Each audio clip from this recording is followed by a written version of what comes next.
Good evening, everyone, and welcome.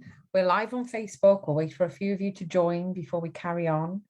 Um, I'll just have a little look at the live feed and make sure that we're looking at all the comments. Don't want to listen to myself on the live feed. That would be dreadful. Is there anything worse than listening to yourself on a playback of some variety? It's dreadful. So I am joined this evening by Sam, who is one of our ambassadors. And Sam, you've got EDS. Yeah. And Hypermobile EDS, yeah. And I knew not very much about this, Sam, before we just did this webinar. But tonight, we've just had the webinar by EDS UK. So I'm really excited because I'm very excited about this information that's just been shared with me, because all awareness is fantastic awareness, particularly as it was so accurate. But I'm just interested to know your thoughts as an ambassador and as somebody who lives the life. This is very real to you. What were your thoughts tonight then? I found it really interesting. I mean, I've done a lot of research into EDS. Unfortunately, you kind of have to because a lot of doctors don't know what it is, let alone anything about it. So I've done a lot of research and I've got a really nice book about it called Understanding Hypermobile Ehlers-Danlos Syndrome and Hypermobility Spectrum Disorders. Brilliant. And this book covers everything from like what hypermobility is to comorbidities, symptoms, diagnosis and management. So it's got everything in it, and yet I still learned stuff during that webinar. So that's amazing. That is amazing. I mean, I've made notes all the way through, and I mean, I'm really glad that it's very much an introduction to EDS and everything within EDS, because as we learned, I mean, there are 14 EDSs, not 30 that's published, because the 14th one is brand new. And it is, the connective tissue disorders, aren't they? But I didn't know really anything going into that, and it still helped me. And I'm delighted that it helped you, because you are quite the expert in this field. So, but I found it so interesting, like how the chat as well was very active, wasn't it? And they were talking about, what little things can make a massive difference, like clothing. I didn't realize that. Compression socks and tights and things like that, especially. And especially if you've got POTS along with it, which is a common comorbidity. It helps keep the blood like up in your head and not down in your feet, which is always helpful. Yeah, absolutely. And absolutely. Braces, as you said, aren't for like day-to-day use most of the time, but they can be very helpful, especially after an injury. Yeah, absolutely. And you mentioned about the comorbidities then. There were so many comorbidities, but I think one of the most common ones is autism and EDS, or any of the EDSs. And I think it was frustrating for me to listen to, and I can imagine it's even more frustrating to live, is how there is no joined up working within the health profession.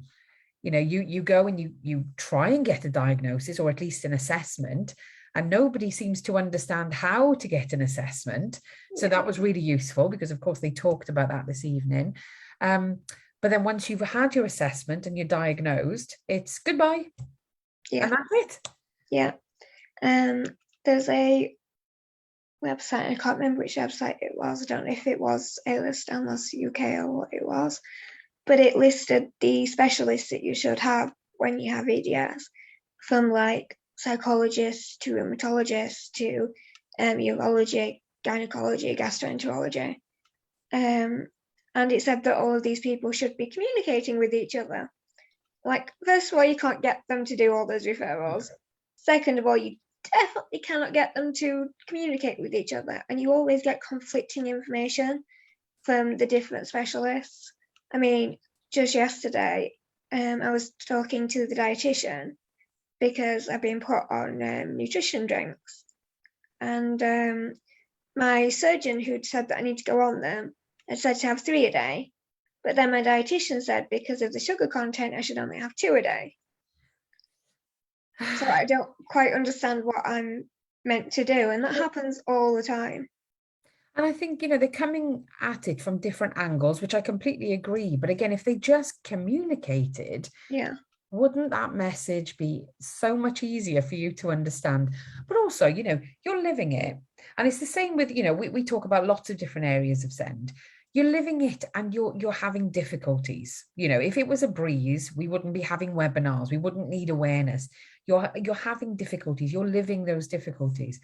So adding another layer of stress of having, nobody talking to each other. And like you said, that you should have the psychologist, you should have all the physio based people as well, the OT and that sort of thing. And you think of the most common comorbidity being autism and EDS, and how both types of diagnoses are done, and then you're dropped off the edge of a cliff. So you are dealing with a neurodivergence where you need some help in understanding it. But again, the EDS, you need some help in understanding. So again, it's another area of send where there's a lot of closed doors, a lot of people not understanding how referrals work, how diagnosis pathways work. And there's, it's very, very frustrating. But I found this evening quite uplifting. And I think one of the things that I found quite helpful as well was, again, with a lot of areas of send that we talk about, you don't need the diagnosis to be able to get the help in place. Yeah. So yes, it's useful, but there's so much more that you could be doing as well, isn't there? In terms of getting help. I mean, I do find that with like medical professionals, you do get taken a bit more seriously once you've got that diagnosis. Like I've had ambulances out in the past that had treated me like a drug addict. And then I got my diagnosis, and I had an ambulance out at one point, and the symptom had actually gone by the time they got there. But they actually listened to me and said, "Do you think you need to go up and get checked out?" Because I had the name of my condition, I knew what it was. Yes. And I know that if I'd still been undiagnosed, I would not have been treated that way. Absolutely. And it's that, again, they take you seriously with a diagnosis. The symptoms are the same with or without that piece of paper, aren't they? But there is still so much that can be done without a diagnosis. But again, a diagnosis it is the key to open a lot of doors. And it's very frustrating because things should be needs based and not diagnostic based, But and one of the other sort of areas as well that I found, which I already knew about this bit, I already knew because of the work that I do day to day, but the accusations of fabricating or inducing an illness. And also furthermore, because of the physical element and the bruising, how parents can be accused of Munchausen syndrome by proxy as well, or at least be assessed for it. So it's, that more clinical, what is a clinical diagnosis, whereas FII isn't a clinical diagnosis. And I mean, have you had any experience within this area? No, I've been pretty lucky on that front. That no, that never happened with us. But I definitely know people who it has happened with. It's and heartbreaking. it sticks with them. Like that's not something that you can move on from that easily. No, it's really, really traumatizing. And moving on and recovering from the trauma of any of it, let's be fair, it's all fairly traumatizing, having to experience things and then fight for a diagnosis, and then whether you're accused of FII or not, it's all very traumatizing. And interestingly enough, I think it's just been posted on our Facebook page. Next Wednesday, we're doing a Facebook Live purely on trauma recovery, which should be quite fantastic. So that should be quite a good one for those tuning in. I'll have a little look to see if we've got any comments. Lorna says, you get told it's all in your head. Yeah, definitely. In fact, the first time that I went into hospital when I was 11, and it was my back that was really, really painful. And I was laid on the bed crying in pain. And this doctor comes in and talks to me for a few minutes, goes outside, and then straight outside the door says to the nurse, "Do you think she's faking it?" Oh, It's heartbreaking as Yeah, you're sat there in pain. It's it's absolutely it blows my mind. It just blows my mind how much you have to go through. Sarah, who was on the webinar tonight, she was watching. She says there needs to be a care or case coordinator. Sorry, end of the day, cannot talk. For EDS within the NHS, someone who can apply common sense. yeah, That would be yeah. nice. That's definitely true. Very, very true. Yeah, And Lorna also said they look at individual things, but not the person as a whole. And again, it's that looking at the, like she says, at the whole picture. And when we were going through the symptoms, I mean, yes, there are some core common symptoms, but depending on which of the 14 types of EDS you have, they can vary quite a lot. And we shouldn't assume that they're all the same. And what Sarah from EDS UK was saying tonight as well was, even if you have two family members who both have EDS, it's very unlikely that they have the same presentation. But it is quite common in families, isn't it? yeah. When we started to suspect that I had it, we went through the diagnostic criteria, and my mum actually fit most of it. It's just that she hadn't like struggled with as much pain and stuff that I had. But yeah, it definitely seems like she does have it. It just doesn't bother us, so we've not tried to get a diagnosis. Yeah. But the reason that we pulled it up on it was because no one was listening to me saying, I think I might have EDS. So what I ended up having to do, and this is how I got my diagnosis, was the 2017 criteria that she showed on the webinar. Yes. I went through it all myself, wrote out which bits like fit me and everything, and then on my next rheumatology appointment, handed him the piece of paper. Brilliant. So that's a real great way of forward planning. And that criteria, do you know where we find it online? Is it on the EDS UK website or? I'm not sure if it's on the EDS UK website, but I do know that basically if you type in hEDS 2017 diagnostic criteria, it comes up. Brilliant. So that is something, that's a really good resource actually, Yeah. for people to look at. And I would also recommend having a look at the EDS UK website, which I have never seen a website so full of information. Anything you need, everything you need. They also have a chat line as well, they were saying. Not a chat, that I don't know whether I've said that right. Not that kind of chat line. No, so you can actually call them up and have a discussion about any sort of concerns that you've got, and they can signpost you or they can help you with different things. They were also talking about there's lots of charities that they work with, and one that stood out to me was Annabelle's Challenge charity. So it's very worthwhile having, if you've got children with EDS, do have a look at that website. Somebody's just asked, I've spotted, will this be available to buy as a recording? It will, but not on our website. It's going to be on our Sunshine Academy. So for those who aren't well versed yet with Sunshine Academy, all of our old webinars now go into one big place. So you can't interact with them, of course, but you can watch them in one place, a bit like Netflix, but it's got all of our training on there. So we've got, if you were to buy tickets live to all of these events at the moment, it would cost you about £1,500, or you can just go on to Sunshine Academy and it's £9.99 a month, which is a nice accessible way of learning and accessing learning. So if you want to watch this webinar, it will be on there in a few weeks' time. So do subscribe. It's all on our website. We'll stick some, if you want the links to it, just let us know as always, and we'll send you the links. Sharon says, evening, ladies. I'm still waiting for a proper diagnosis for my hEDS, so hEDS, which is the hypermobile EDS, isn't it? And this was a common theme tonight, wasn't it? The amount of people who just can't get through, they just can't get past anyone. They go to the GP can diagnose. We were told that tonight. If they've got the diagnostic criteria, they are allowed to diagnose. But finding a GP that understands enough to be able to refer if they want to, it's really hard, isn't it? What was your GP experience like, Sam? So regarding the referral, I actually got the referral to rheumatology for a different reason. I've got some changes on my spine MRI.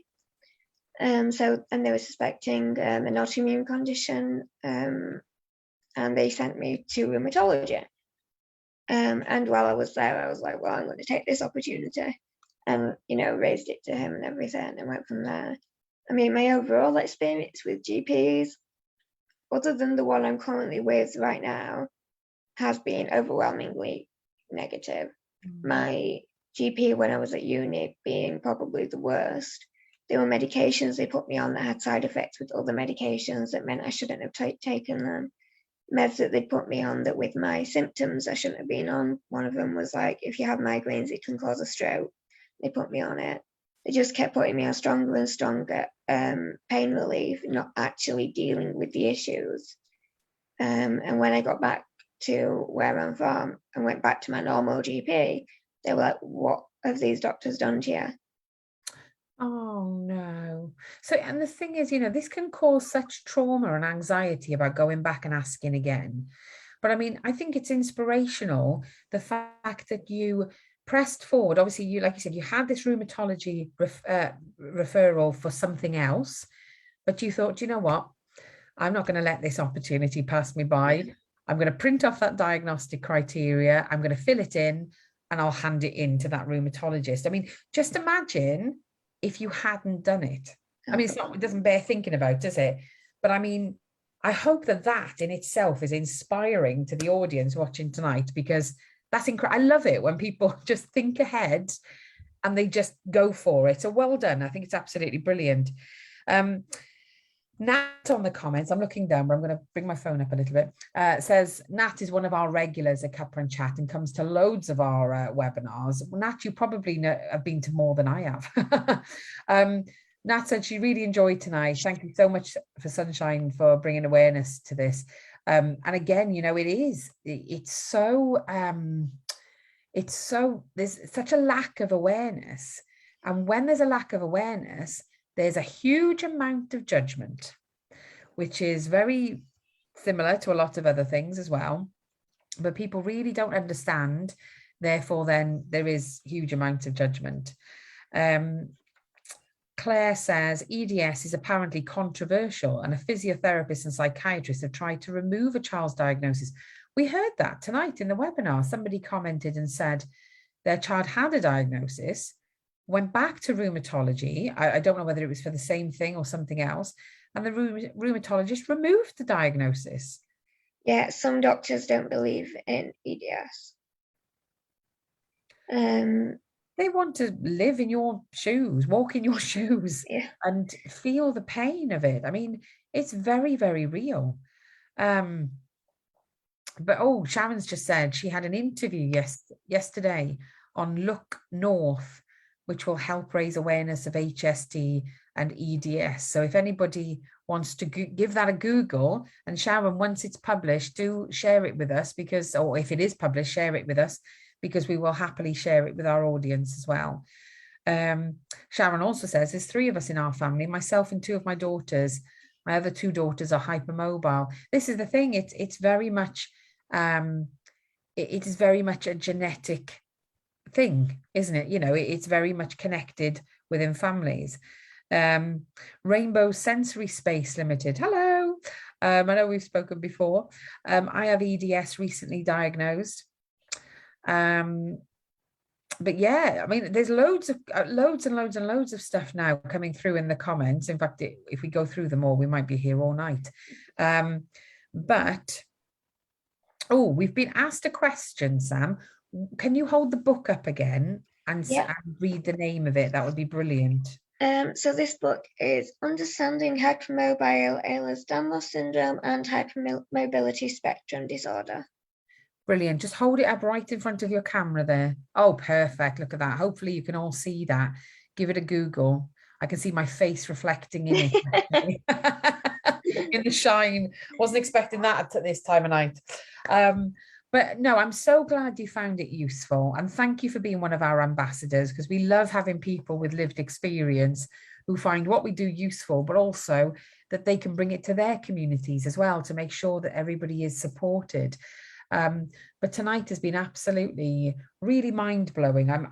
I'm sure that I won't be able to sleep because I've got so much going around in my head. But if anybody wants to watch that webinar, do sign up to the Sunshine Academy. Just post a question, you know, that you want the link for the Sunshine Academy, and we'll send you the link in the comments.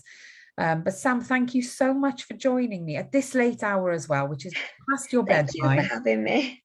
Oh, you are always welcome. Always welcome. Hopefully we'll do it at a reasonable hour next time. So remember that spoons theory. We talked about spoons theory and pacing. So you make sure you have some rest tomorrow. But thank you very, very much. And we'll be in touch, I'm sure, soon.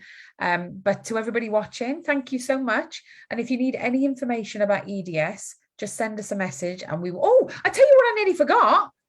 I nearly forgot the big one. I was just about to say we've got resources. We do have resources. I'm going to share my screen so I can show you. So Sam has been working. God, I got a second wind then. Did you see that? Yeah. Sam has been working with George, our George, to create these amazing fact sheets. So here we go. They're all on our website already and reliably informed. So please do download them. Don't diagnose them.